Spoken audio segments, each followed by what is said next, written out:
Hello everyone, আশা করি সবাই ভালো আছেন। আজকের ব্লগে থাকছে আমার এক আপুর হলুদে ডান্স প্র্যাকটিস আমরা কি করলাম এগুলো নিয়ে। So let's get started. ফার্স্টে আমি আর সাজিদ রেডি হয়ে ঠিক লাঞ্চের পরেই বের হয়ে পড়ি আপুর বাসায় যাওয়ার জন্য। যে আপুর বিয়ে তার নাম হচ্ছে রিমি। আপু হচ্ছে আমার হাজব্যান্ডের ফ্রেন্ড, আর তার সাথে আপু আমারও অনেক ক্লোজ। সো আমি সাজিদের চেয়ে বেশি এক্সাইটেড ছিলাম আসলে আপুর হলুদে নাচানাচির জন্য। আপুর বাসা আমাদের বাসা থেকে অনেক দূরে, সো অনেকক্ষণ জার্নির পর আমরা পৌঁছায় গেলাম। পৌঁছানোর পর দেখি প্র্যাকটিস অলরেডি স্টার্ট হয়ে গিয়েছে, বাট আমি সবার আগে বিড়াল দেখতে গেলাম, কিন্তু বিড়াল দেখি ঘুম। সো পরে আমি আপুদের সাথে ডান্সে জয়েন করে ফেললাম, যেহেতু বিড়াল ঘুম দিয়েছে, সো ওকে আর আদর করতে পারি নাই।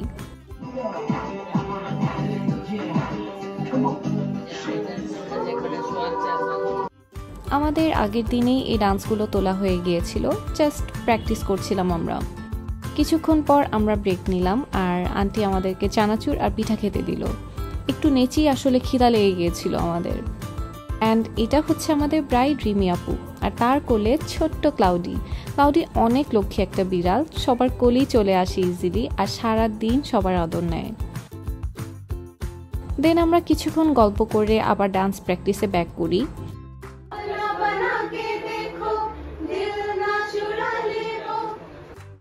প্র্যাকটিস করে আমরা একটা ভিডিও করে ফেলি, যেন আমরা বুঝতে পারি সবার ডান্স সিঙ্কে আছে কিনা, আবার কার কোন জায়গায় ভুল হচ্ছে এগুলো। কিছুক্ষণ পর আন্টি আমাদের জন্য চা বানালো। চাটা অনেক মজার ছিল, মশলা চা বলা যায়, তার সাথে বিস্কিটও দিয়েছিল। এরপর আসলো আমাদের কাপল ড্যান্সের পালা। আমি অনেক হ্যাপি ছিলাম, কজ সাজিদের সাথে নাচবো। আমার ওর সাথে নাচতে খুবই ভালো লাগে, আবার যখন ও ভুল করে তখন ওকে বকা দিতেও মজার লাগে। এরপর আসলো ছেলেদের নাচের টার্ন। এই টাইমটাতেই সবচেয়ে বেশি মজা হয়েছিল, কজ ছেলেরা মনের আনন্দে যে স্টেপ মন চায় ওই স্টেপই নাচানাচি করছিল। বাট লাস্টে সবারই ডান্স সিঙ্কে ছিল মোটামুটি।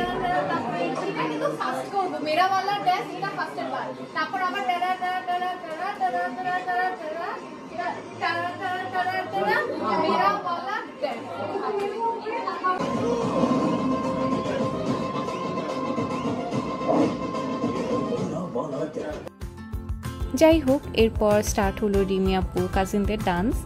আমার কাজিনদের ডান্সটা অনেক ভালো লেগেছিল। ওরা গাল্লা গুড়িয়া গানে নাচছিল, আর সবচেয়ে হার্ট টাচিং ছিল আন্টিদের ডান্সটা।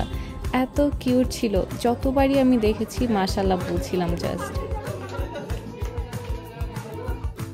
ওইদিকে সাজিদ সহ ভাইয়ারা কি নিয়ে জানি গোল মিটিং করছিল, কে জানি সাজিদ কোনো টিপস দিচ্ছিল নাকি সংসারের। এনিওয়েজ, আমাদের যাওয়ার টাইম হয়ে গেল। যাওয়ার আগে ক্লাউডিকে কোলে নিয়ে অনেক আদর করে দিলাম। এত সফট ও এত লক্ষ্মী বিড়াল। সাজিদও পরে বাচ্চাদের মতো ওকে কোলে নিয়ে আদর করলো।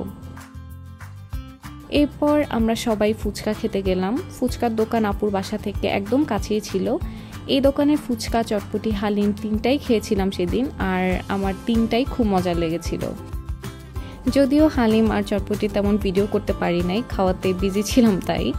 যাই হোক, এরপর আমরা যার যার বাসায় চলে গেলাম। আর আপুর হলুদের দিনের ব্লগও খুব সুনই আপনাদের সাথে শেয়ার করব। ততক্ষণের জন্য আল্লাহ হাফেজ।